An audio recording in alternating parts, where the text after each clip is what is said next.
In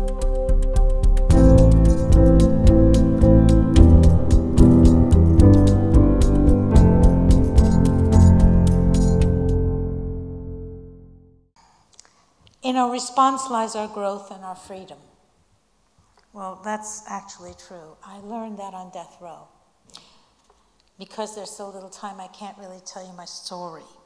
But there's always the past, the present, and the future.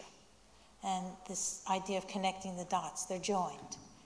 They always move together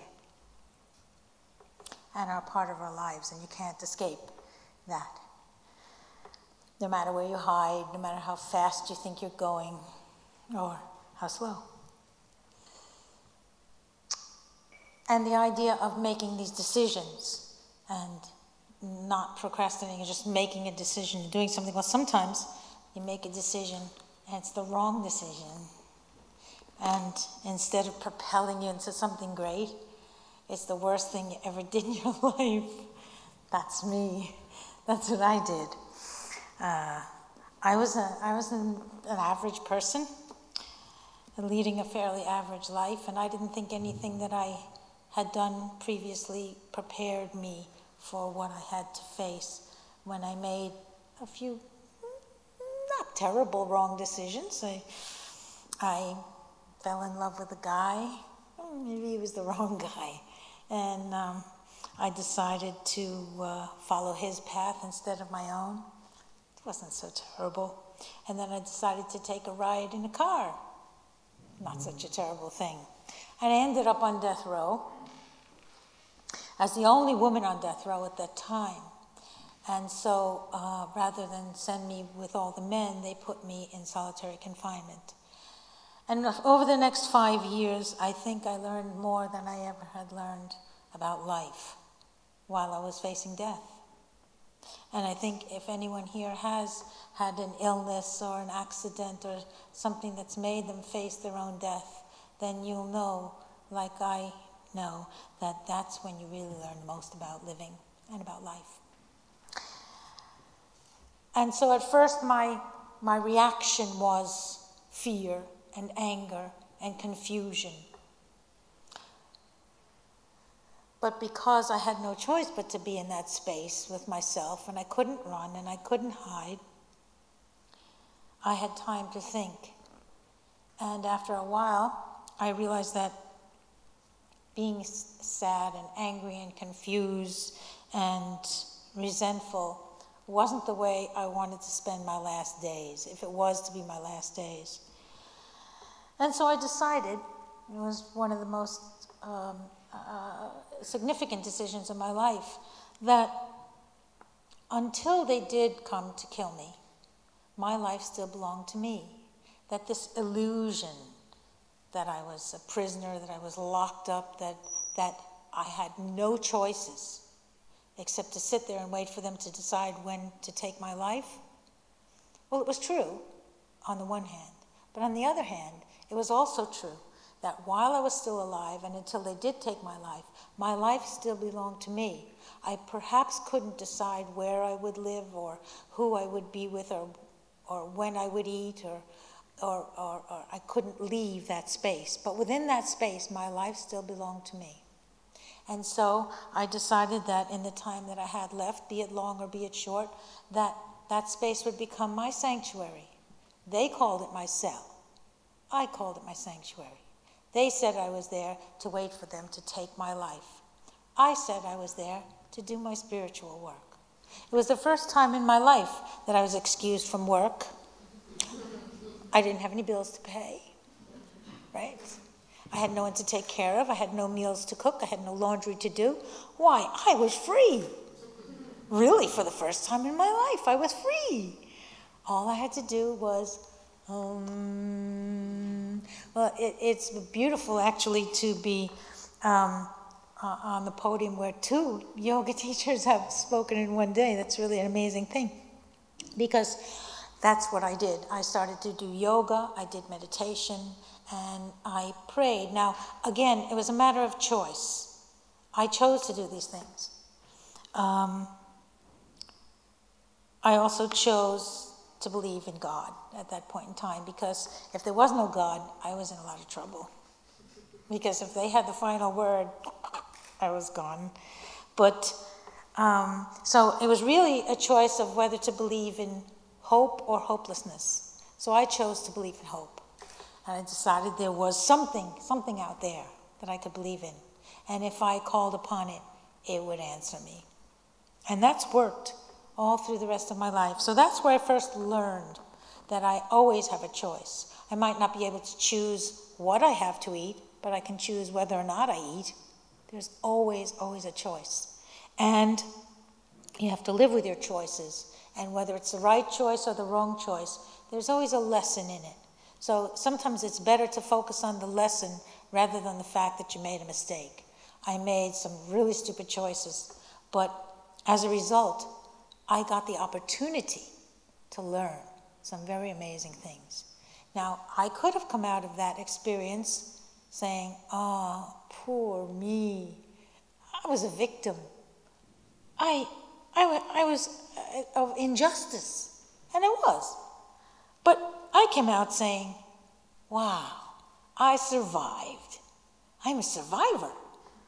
You know, and then the organizations picked up on it, and they had me speak against the death penalty, and they were sort of creating this victim, you know, the poor victim of injustice. And after a while, I realized that that wasn't healthy for me. So I had to step back and work on my own life. And then, on my own terms, I joined the movement again. And I give what I can give. But in the end of the day, I go back and I plant my garden and I enjoy my life. And if you want to say there's revenge, then that's my revenge. I live good and I live fully and I love my life and I have a great life because I chose it.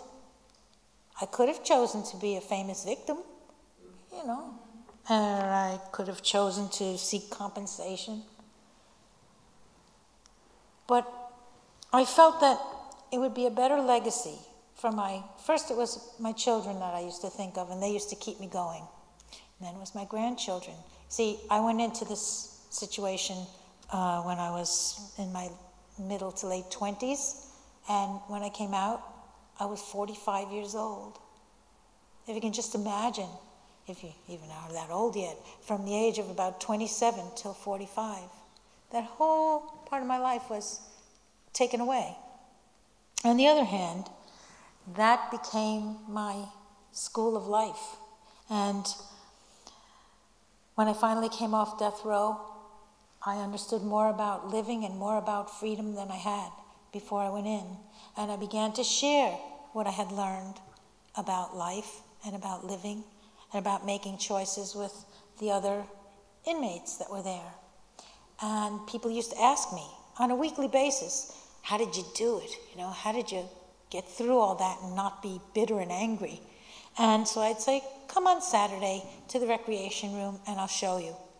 And I would teach them yoga, because that's what I did. I teach them what I knew. I teach them my yoga and meditation and whatever else there was to do, you know, to keep oneself healthy. And now I understand that they still have a yoga program in that prison. And they have, what they do for meditation is, they sign themselves in for isolation. Yeah, and they use it as a meditation. And then after they're finished with that, they get certified to teach. So there are lifers in there now whose lives aren't wasted, because they are now teaching the others who come in that not only can you survive, but you can thrive, and you can help others at the same time. So your life can be worthwhile. And so when I got out, I thought, oh, all my troubles will be over now because I'm free, right? And then I found out that I didn't have any money. So I wasn't, out here, freedom, you know, it depends on how much money you have. Otherwise, you're not very free.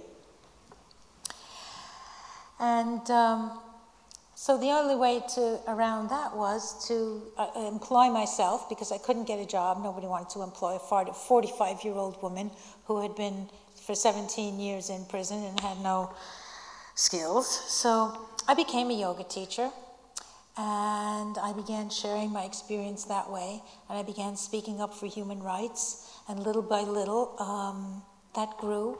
And then some young people came to hear me do a talk, and they decided they wanted to do something about what was going on in the world. That was my part, you see. My part was to do what I do. I don't do the midnight vigil. That's too far down the line for me. But this is my way of doing something about the world that I found. This poor, broken world that I found when I came back to it. It wasn't the world I left 17 years before. And it's been getting worse. But in some ways, it's getting better. Because you see, more and more I see, especially the younger people, the older people who have lived through it, who are willing to come forward and say, listen, you can do something about it. And then and it doesn't matter if you're a man or a woman, your gender, your sexual orientation, your age. You've seen every kind of person up here tonight. And what matters is that you're willing to do something and not just sit by and complain and listen to news talk. You have to, I like to listen to it because I hear all this stuff, and I go, yeah, I hope it's gonna make people angry and make people say, well, we have to do something about it. And then you have to figure out what to do and how to do it. I have my tools, that's what I do, and then I share it by hopefully getting invited to speak. And I do my yoga. And I participated in the play, and I got to tell lots and lots of people about peace is the way and love is the answer, and I still believe that. And it's okay to get angry. I think it's important to get angry, but then after you get angry, you have to do something.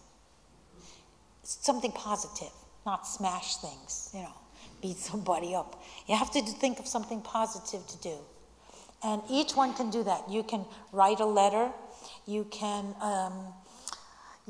talk to people about what you've learned here tonight. You can decide to picket Monsanto. That's a good one. You can tell people not to buy certain products in the shops where they sell things that support things that you don't believe in. There's lots and lots. Join an organization. Join Amnesty. Support events like this. Everybody can do something. And I hope that when you leave here, you're saying to yourself, what can I do? I want to be like those people. You know why? Because I think that everybody can be a hero. We were talking about heroes in the beginning, and it's not about being afraid. Well, I think it is about being afraid, actually. I think it is. But it's about getting past being afraid and saying, you know what? I'm not going to let fear control my life.